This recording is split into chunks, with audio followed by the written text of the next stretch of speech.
Hello everyone and welcome back to my channel. आज की video के अंदर हम करने वाले हैं बहुत ही छोटा सा टॉपिक जिसका नाम है एडवांस रूलिंग।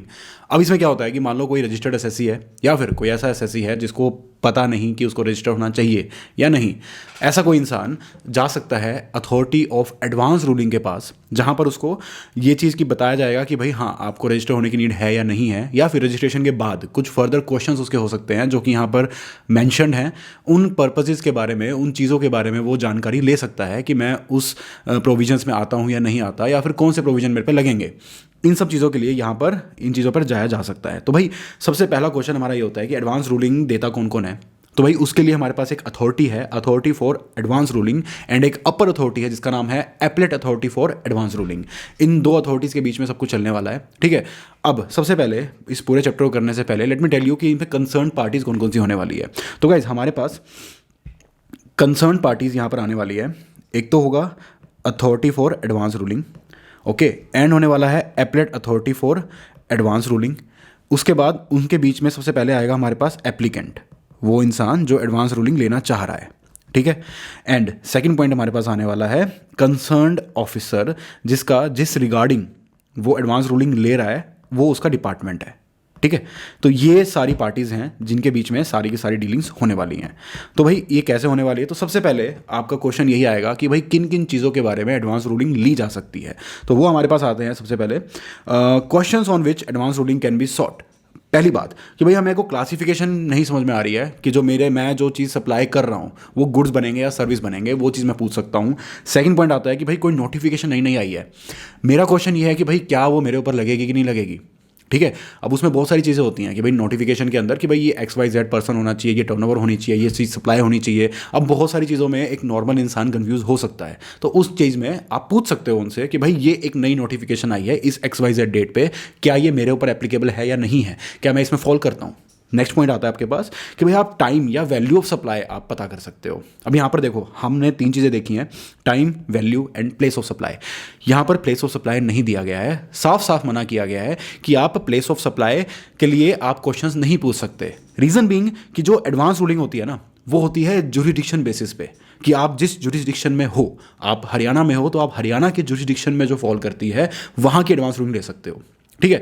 ऐसा नहीं है कि आप हरियाणा में आपने एडवांस रूलिंग ली और आप बिजनेस जाके हैदराबाद में कर रहे हो, वो चीज़ नहीं है। आपको हैदराबाद में बिजनेस करना है तो आपको वहाँ पर अलग से वहाँ की जुरिडिक्शन में एडवांस रूलिंग लेनी पड़ेगी।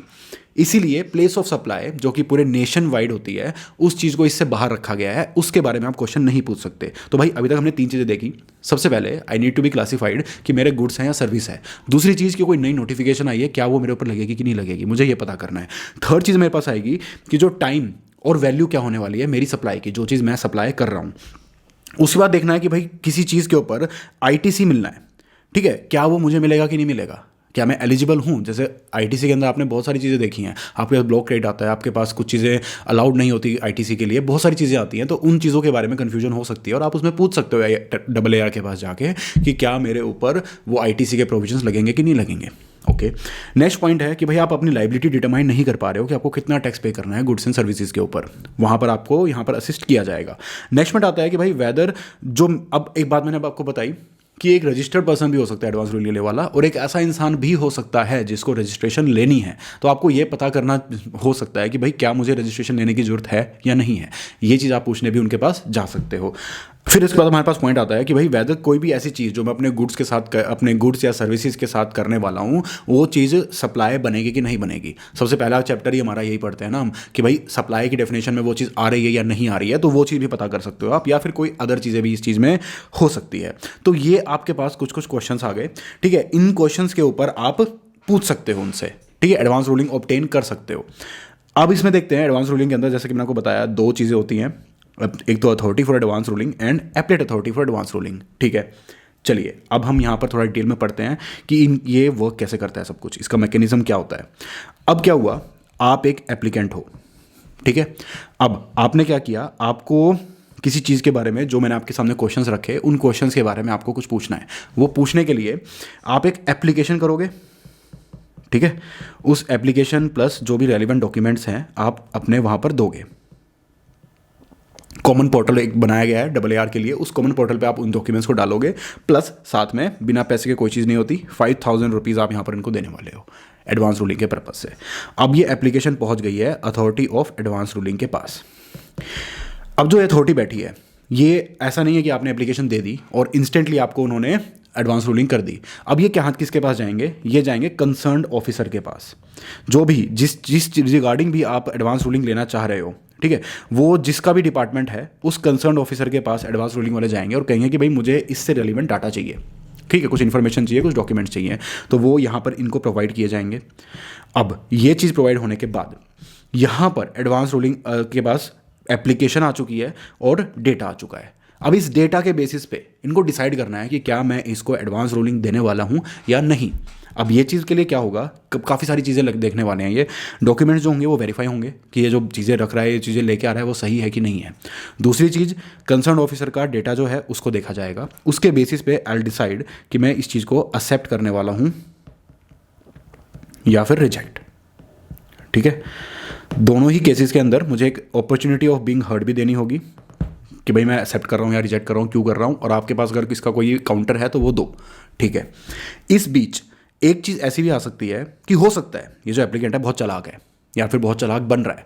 ये क्या कर रहा है कि भाई इसका कोई प्रोसीडिंग चल रही है कोर्ट में। अब इसको लग रहा है कि यार कोर्ट में प्रोसीडिंग होगी, वो क्या रूल निकालेंगे, क्या करेंगे, कुछ नहीं पता। उसी मैटर के रिगार्डिंग, जिस मैटर का ये क्वेश्चन पूछ रहा है, उसी मैटर के रिगार्डिंग उसकी प्रोसीडिंग चल रही है। अब वो क्या करता है, फटाफट डबल AR के पास पहुंचेगा, कहेगा कि यार फटाफट ना इसकी एडवांस रूलिंग दे दो, ठीक है, ताकि मैं कोर्ट में ले जाके खड़ा कर दूँ कि भाई ये चीज़ें हैं, इस चीज़ के बेसिस पे देखो एडवांस रूलिंग भी मिली हुई है मुझे, तो एवरीथिंग इज़ फाइन। यहाँ पर यह चीज़ ध्यान में रखनी है कि अगर किसी भी चीज़ को लेके प्रोसीडिंग चल रही है या फिर किसी कोर्ट का कोई ऑर्डर आ चुका है, उस चीज़ के रिगार्डिंग वहाँ पर डबल AR पहले ही पीछे हट जाएगा कि मैं इस मसले में नहीं पड़ रहा, ठीक है। डबल AR पहले ही बोल देगा कि भाई ये तुम कोर्ट में से सल्टो, जो भी तुम्हारा प्रोसीडिंग हो रही है पहले उसको निपटने दो, उसका जो रूल आ रहा है उसको फॉलो करो, मेरा यहाँ पर बीच में कोई रोल नहीं है। वो पहले अपने हाथ खड़े कर देगा कि भाई कोर्ट के सामने मैं कुछ नहीं बोल रहा, ठीक है। अब ये सब चीज़ें हो जाएंगी। अब यहाँ पर मैंने आपको बता दिया कि डबल AR के पास एप्लीकेशन जा चुकी है विद 5000 रुपीज़, ठीक है। अब इसको अपना ऑर्डर सुनाना है। ऑर्डर सुनाने के लिए एक टाइम लिमिट है, जो टाइम लिमिट है आपके पास 90 डेज़। 90 डेज़ के अंदर अंदर आप देखो इसको कितने सारे काम करने हैं। कंसर्न ऑफिसर से डेटा भी लेगा, उस डेटा को इवैल्यूएट भी करेगा, उसके बेसिस पे डिसाइड भी करेगा, और बीच में ये भी देखेगा कि भाई प्रोसीडिंग तो नहीं है इसके ऊपर, या कोई कोर्ट ने तो ऑर्डर नहीं निकाल रखा इसी चीज़ के ऊपर, ये फालतू मेरे पास आ गया। इन सारी चीज़ों को देखने के बाद 90 दिन के अंदर अंदर ये कंक्लूजन पे आएगा, अपॉर्चुनिटी ऑफ बीइंग हर्ड वगैरह भी देगा, एंड देन उसको ऑर्डर दे देगा। ऑर्डर देगा 2 कॉपीज़ में, ठीक है, 2 कॉपीज़ में इसका ऑर्डर होने वाला है, जो कि एक कॉपी जाएगी एप्लीकेंट के पास और एक कॉपी जाएगी कंसर्न्ड ऑफिसर के पास, ठीक है। इस तरीके से ये सिंपल सा प्रोसीजर वर्क करता है। अब क्या हुआ, अब दिक्कत ये आएगी कि मान लो जो इन्होंने ऑर्डर पास किया दोनों को, कंसर्न ऑफिसर को भी और एप्लीकेंट को भी, इन दोनों ऑर्डर से दोनों में से कोई भी सेटिस्फाइड नहीं है, तो भाई क्या यहीं पे स्टोरी खत्म हो जाएगी?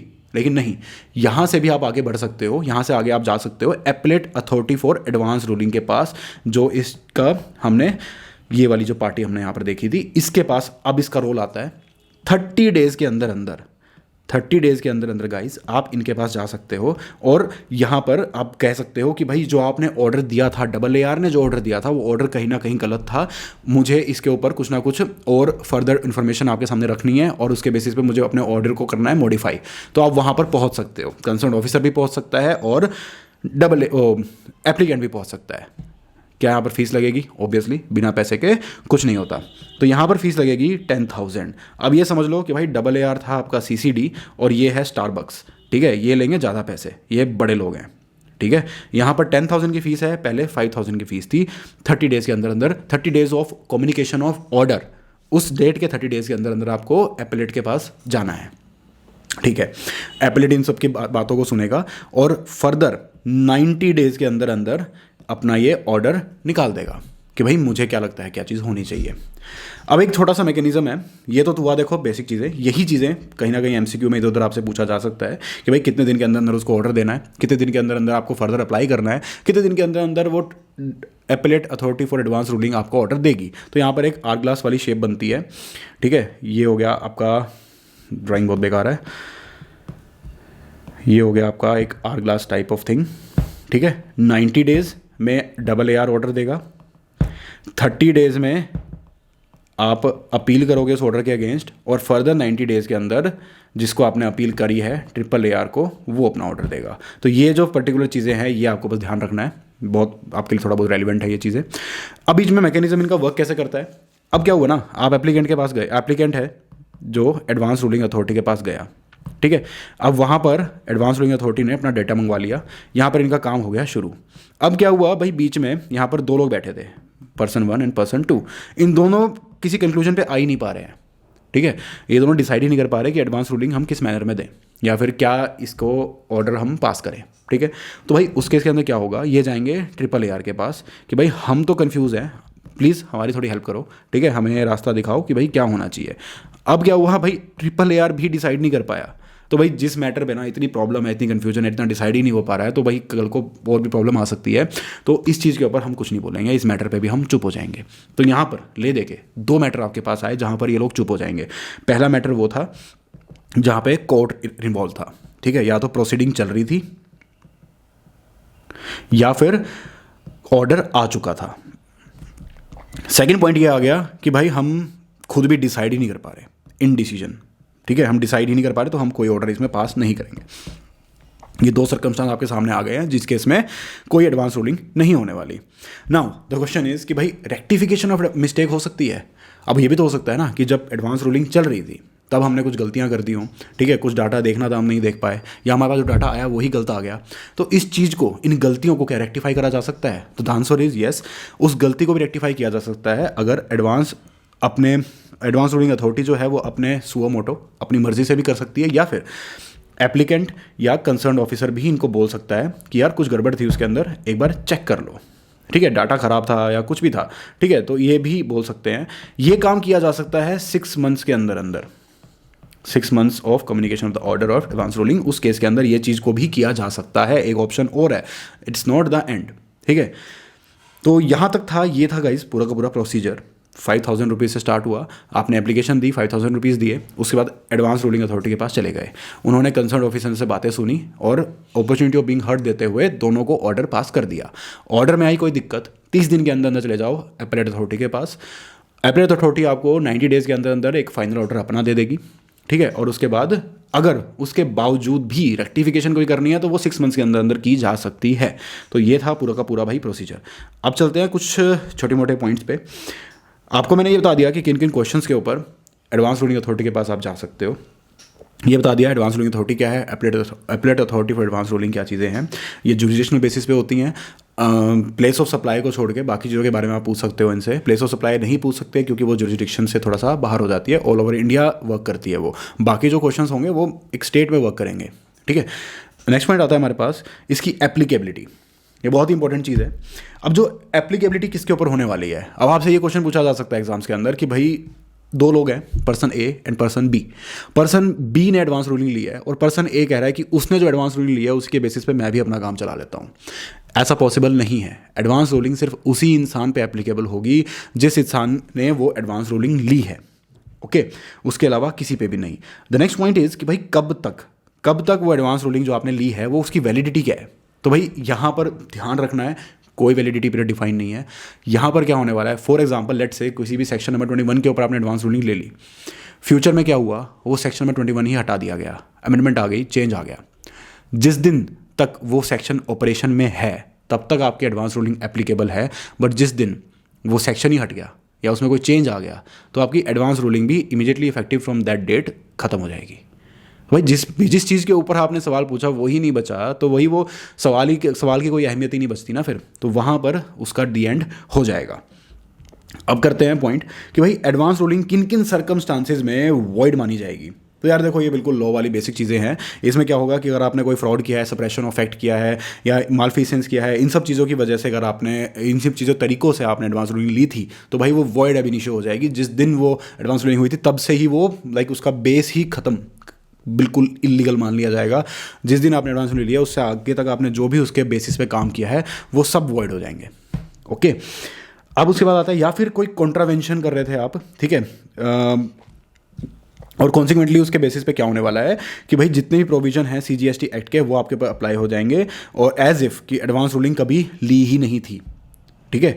और एक ऑर्डर पास किया जाएगा कि an order declaring advance ruling to be void can be passed only after hearing the applicant, यानी यहाँ पर भी अपॉर्चुनिटी ऑफ बीइंग हर्ड दी जाएगी। सीधा ही नहीं बोल देंगे कि आपकी एडवांस रूलिंग जो थी वो वॉइड एब इनिशियो हो गई है, आपको टाइम दिया जाएगा, आपसे बात पूछा जाएगा कि भाई क्या सर्कमस्टांसिस है, क्या आपने एक्चुअल में फ्रॉड किया था, क्या आपने एक्चुअल में मिसरिप्रेजेंटेशन की थी, या हमें सिर्फ लग रहा है।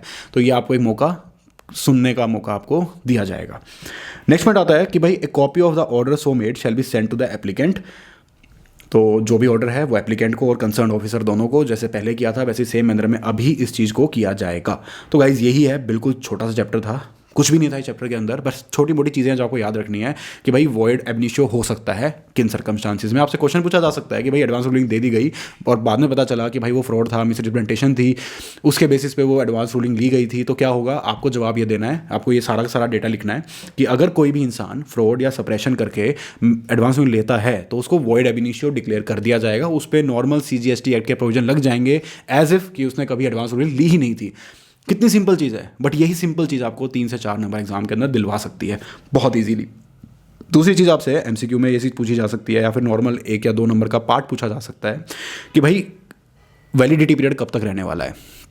वहाँ आपको सिंपल सा यही देखना है कि भाई जब तक जिस बेसिस पे हमने, जिस सेक्शन के बेसिस पे या जिस प्रोविजन के बेसिस पे हमने वो एडवांस रूलिंग ली थी, जब तक वो है तब तक एडवांस रूलिंग है, ठीक है। अनलेस एंड अनटिल वॉइड एब इनिशियो नहीं हो जाती वो, ठीक है। किस पे एप्लीकेबल होने वाली है? जिसने ली है उसी पे। प्रोसीजर मैंने आपको पूरा का पूरा समझा दिया है। तो भाई यही था इस टॉपिक के अंदर, इतना सा ही पॉइंट था ये। आई होप ये वीडियो आपको अच्छी लगी है, आई होप आपको अच्छे से समझ में आया है। फर्दर वीडियोज़ के लिए stay tuned and thank you for watching guys.